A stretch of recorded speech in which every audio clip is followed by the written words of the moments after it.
بسم اللہ الرحمن الرحیم۔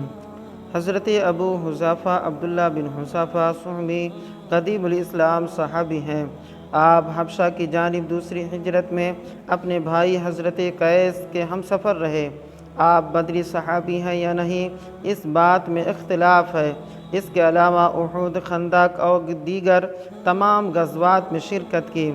سن 7 ہجری میں آپ نے سفیر مصطفیٰ بن کر خط مبارک شاہی ایران کسریٰ کے دربار میں پہنچایا۔ آپ کا شمار فتح مصر کے مجاہدین میں ہوتا ہے۔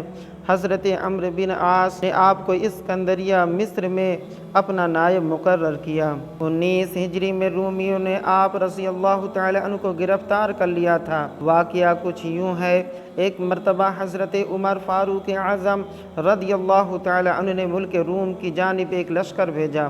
دوران جنگ آپ رضی اللہ تعالی عنہ نے ایک رومی کمانڈر کو قتل کر دیا۔ پھر اسی گھوڑے پر سوار ہو کر میدان جنگ میں تھے کہ آپ کا سامنا ایک اور رومی کمانڈر سے ہوا تو اس نے اپنے مقتول ساتھی کا گھوڑا پہچان لیا۔ یہ دیکھ کر وہ آپ کی طرف لپکا۔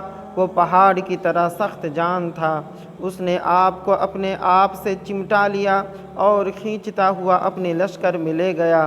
وہاں آپ کو زنجیروں سے باندھ دیا گیا اور مار مار کر بے ہوش کر دیا گیا۔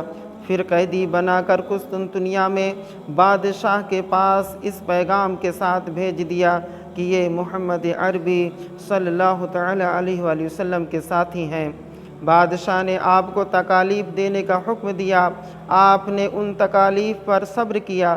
اس کے بعد آپ کو ایک کمرے میں بند کر دیا اور سامنے شراب اور سور کا گوشت ڈال دیا گیا، ناپاک کھانا ڈال دیا گیا۔ 3 دن گزر گئے لیکن آپ نے اس میں سے نہ کچھ کھایا نہ پیا۔ سپاہیوں نے بادشاہ کو خبر دی تو بادشاہ نے کہا اسے وہاں سے نکال لو ورنہ وہ وہیں مر جائے گا۔ دوسری طرف حضرت عمر فاروق اعظم رضی اللہ تعالی عنہ نے آپ کی رہائی کے لیے شاہ روم کے نام ایک خط لکھا۔ بادشاہ نے خط پڑھا تو اسے آپ کی اہمیت اور قدر و منزلت کا اندازہ ہوا۔ پھر آپ کو دربار میں طلب کیا۔ آپ فرماتے ہیں میں وہاں پہنچا تو بادشاہ کے سر پر تاج تھا، چاروں طرف سپاہی تھے۔ میں اس کے سامنے کھڑا ہو گیا۔ اس نے پوچھا تم کون ہو؟ میں نے کہا قریش قبیلے کا ایک مسلمان ہوں۔ پوچھا تمہارا تعلق تمہارے نبی کے گھر سے ہے؟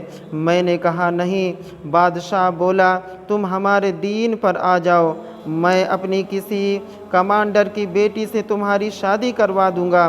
میں نے کہا خدا کی قسم میں دین اسلام کو کبھی نہیں چھوڑوں گا۔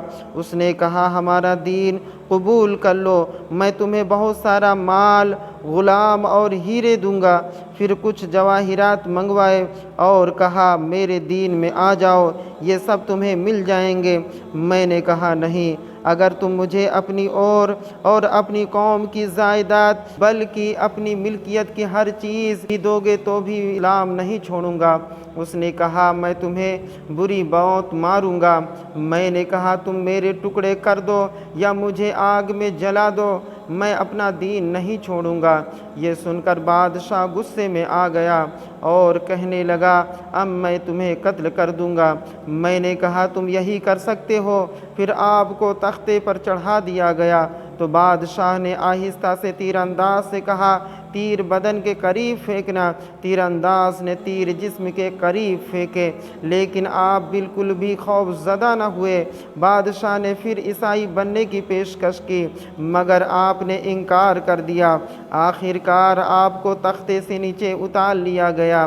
ایک روایت کے مطابق بادشاہ نے تانبے کی ایک کڑاہی منگوائی اور اس میں تیل بھر کر جوش دینے کا حکم دیا۔ پھر جب تیل کھولنے لگا بادشاہ نے ایک مسلمان قیدی کو بلایا اور اسے عیسائی بننے کو کہا لیکن اس مسلمان نے بھی انکار کر دیا۔ یہ دیکھ کر بادشاہ نے اسے